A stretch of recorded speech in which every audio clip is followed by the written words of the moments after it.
Onivia, League of Legends highlights, powered by ArcaneBet.com. Bet live on esports. 1v1, as anyone who is lane to get in his top lane knows, it is going to get locked in. That is not a CS to 100 type of champion. That is a, you jump on him early buy. The debt does not really matter because the game is going to very likely end before the debt actually comes into play and you're looking for multiple buys. So you get that one super strong buy on your first back. That seems pretty intelligent. And if you are getting poked out very heavily, well, biscuit delivery, if the game is going long enough that you can actually get those biscuits, is going to be the extra potions. But as we can see, Power of Evil has already taken quite a bit of damage, and Jisu is going to have a fair bit of sustain with the 3 charges of corruption there.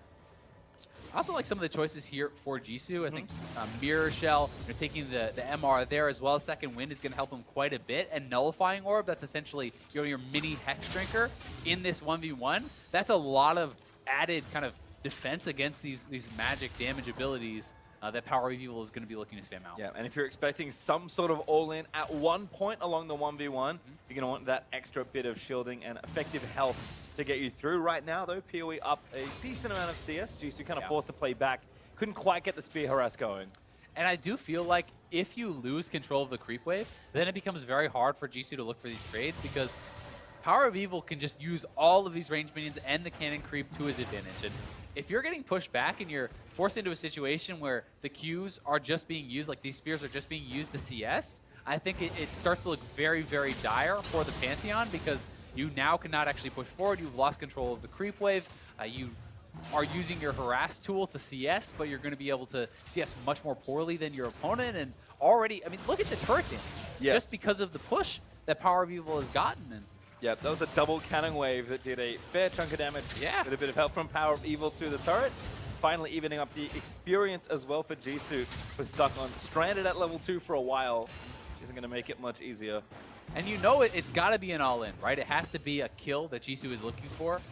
Power of Evil is going for his first base. To win the 1v1, then Power of Evil can, of course, get that kill. So, like you said, like the reason the farm condition is basically there is so that games just don't stall out when nobody dies. Because at some point, you're right. You fall too far behind, you're forced to do something. And once you're at that deficit, it's usually pretty difficult, but at least you have some other way out, potentially.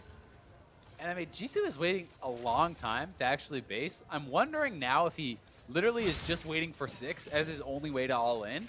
Because then if Power of Evil pushes too far up, you do have the ability to kind of ult in, and that is your gap closer. Like, that is your way to actually prompt this 1v1 that you finally try to force your opponent into. But he would certainly like to get a good buy, right? The turret is taking a lot of damage. He is going to have to go back pretty soon, because if he doesn't go back now, he is 6. He can use his man drops based on the turret damage if it does not end up in you getting all in. And that's why he goes back. He buys more potions. He buys another Ruby Crystal. That is a lot of extra damage that the Pantheon is likely going to be unable to put out. I mean, already 300 extra HP from the Ruby Crystal. He has the 4 potions on top of that. Yes, there is a serrated Dirk for his opponent, but it's going to be tough for Jisu, and it feels like it would probably require a mistake here from PoE for Jisu to really be able to find an opportunity, because you can just kite back, and you're going to continue to have better push than your opponent with the Orianna wave clear. So unless Jisu can find a way to ult in on PoE, I don't know how it really happens from this point. Yeah, pretty egregious mistake as well. But here's Jisu with the ultimate. He's actually going to go for it. Power of Evil going to kite his way back in. Jisu jumps on. Exhaust is good though from PoE. And now Jisu, shockwave back in. Nowhere good to go. Still is the ignite. But Jisu actually still fighting. He might have gotten that kill there, but Power of Evil did have the barrier.